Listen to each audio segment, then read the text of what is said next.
शेती माझी प्रयोगशाळा या यूट्यूब चॅनलमध्ये मी आपलं स्वागत करतो। या चॅनलवर आपण नवीन असाल तर या चॅनलला सबस्क्राईब करा। या चॅनलचे नवनवीन व्हिडिओ पाहण्यासाठी बेल आयकॉन नक्की दाबा। आपणास व्हिडिओ आवडल्यास लाईक आणि शेअर अवश्य करा। नमस्कार, मी डॉक्टर मच्छिंद्र बांगर महाराष्ट्रातील हवामान परिस्थिती संदर्भात थोडक्यात अंदाज व्यक्त करणार आहे। आपण बघतो WD पाठी WD उत्तर भारतात येत आहेत। दक्षिण भारतात केरळच्या आजूबाजूने पावसास अनुकूल अशा प्रकारचं वातावरण तयार होतं आहे। बंगालच्या उपसागरातील ओरिसा आणि बांगलादेशच्या दरम्यान एक कमी दाबाचं क्षेत्र तयार होण्याची शक्यता आहे।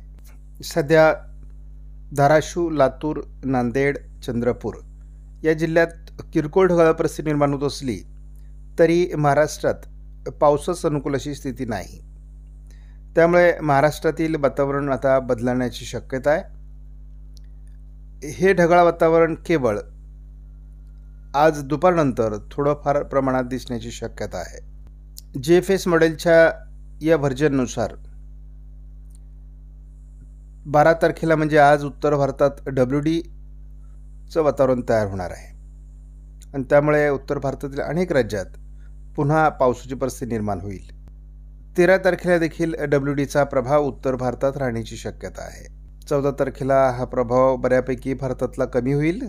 GFS मॉडेलने पुन्हा एकदा विदर्भामध्ये जोरदार गारपीट मध्य प्रदेश आणि छत्तीसगड, ओरिसा, आंध्र प्रदेशच्या काही भागात होण्याची शक्यता वर्तवली आहे।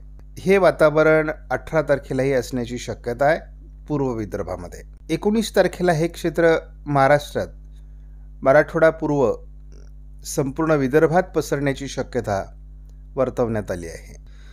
20 तारखेपासून पुढे मात्र हे वातावरण पुन्हा पूर्व भारताकडे सरकण्याची शक्यता आहे। स्कायमेटने देखील उत्तर भारतातील WDचा अंदाज आज 12 तारखेला दिलाय। 13 तारखेला देखील हे वातावरण असण्याची शक्यता आहे। 14 तारखेला हलक्या स्वरूपात उत्तर भारतात WD राहणार आहे। पूर्व भारतामध्ये 20 तारखेला स्कायमेटने वादळी परिस्थिती दाखवली आहे, मात्र मध्य भारतावरील पावसाचं वातावरण स्कायमेटने दाखवलेलं नाही। वातावरण बदलतंय। केरळजवळ हलकी पावसाची परिस्थिती निर्माण होते। उत्तर भारतात WDचं वातावरण तयार होत आहे। 13 तारखेला उत्तर भारतात WDचा जोर असण्याची शक्यता आहे, परंतु पश्चिम बंगाल आणि ओरिसाच्या दरम्यान, केरळच्या दरम्यान एक स्थानिक कमी दाबाचं वातावरण तयार होईल। 16 तारखेला हे प्रभावी होऊन मध्य भारताकडे सरकण्याची शक्यता आहे। 17 तारखेला याची गती वाढण्याचा अंदाज आहे। 18 तारखेला ओरिसा, छत्तीसगड, तेलंगणा, विदर्भ असे वातावरण सरकणार आहे। त्याच दरम्यान केरळला देखील हलकं कमी दाबाचं क्षेत्र राहणार आहे। या दोन्हीमध्ये एक हलकी ट्रपलाईन राहण्याची शक्यता आहे। बघतो की खूप जोरदार परिस्थिती छत्तीसगड, तेलंगणाचा पूर्व भाग, ओरिसा आणि विदर्भात दाखवली आहे 19 तारखेला।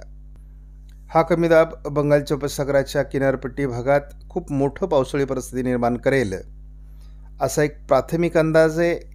या मोसमातला हा पहिला कमी दाब असणार आहे। 21 तारखेला हा पूर्व भारतात सरकण्याची शक्यता आहे। केरळ दरम्यान पुन्हा एक पावसाचं क्षेत्र अरबी समुद्रात तयार होतंय। त्याच वेळेस बंगालच्या उपसागराच्या दक्षिण टोकालाही एक चक्राकार स्थिती निर्माण होते। म्हणजे हवामानात आता बदल होऊ लागला आहे। मार्चचा उत्तरार्ध देखील पावसाळी असण्याची शक्यता थोड्याफार प्रमाणात वाटते। उत्तर भारतात पुन्हा एक प्रभावी अशा प्रकारचा WD 23 तारखेला येण्याची शक्यता आहे। मोसमातला अतिशय प्रभावी अशा प्रकारचा WD उत्तर भारतामध्ये 23-24च्या दरम्यान निर्माण होताना दिसतोय। हा WD एवढा प्रभावी असेल की भारतातील अनेक राज्यांमध्ये तो पाऊस देणार आहे। दरम्यानच्या काळात आपण नेहमी सांगितलेलं आहे की अरबी समुद्र, बंगालच्या उपसागरात पावसाची सिस्टम असेल आणि उत्तर भारतात WD असेल तर मात्र मध्य भारतावर पावसाचं वातावरण तयार होतं आणि ते आपल्याला साधारण 25 तारखेला तयार होताना दिसते की भारतामध्ये पहिल्यांदा आपल्याला मध्य भारतावर, महाराष्ट्रामध्ये खास करून पावसाचं वातावरण 25-26ला तयार होताना दिसते। दोन्ही समुद्रात हलकी पावसाळी परिस्थिती आहे। ECMWFच्या AIFS मॉडेलनुसारच पुढील 15 दिवसाचा अतिशय जलद अशा प्रकारे आपण अंदाज बघणार आहोत। उत्तर भारतात 14 तारखेपर्यंत एक WD येऊन जाणार आहे। त्यानंतर ओरिसाच्या दरम्यान एक 16 तारखेला कमी दाबाचं क्षेत्र तयार होईल. त्याचा प्रभाव वाढून छत्तीसगड, ओरिसा आणि महाराष्ट्रात विदर्भाच्या दिशेने पावसाळी वातावरण तयार होण्याची शक्यता आहे. नंतर हे कमी दाबाचं क्षेत्र पूर्व भारताकडे निघून जाईल. दरम्यान बंगालच्या उपसागरात आणि अरबी समुद्रात देखील हलक्या सिस्टम तयार होण्याची शक्यता आहे. पुन्हा 23-24ला एक उत्तर भारतामध्ये प्रभावी अशा प्रकारचा WD येणार आहे.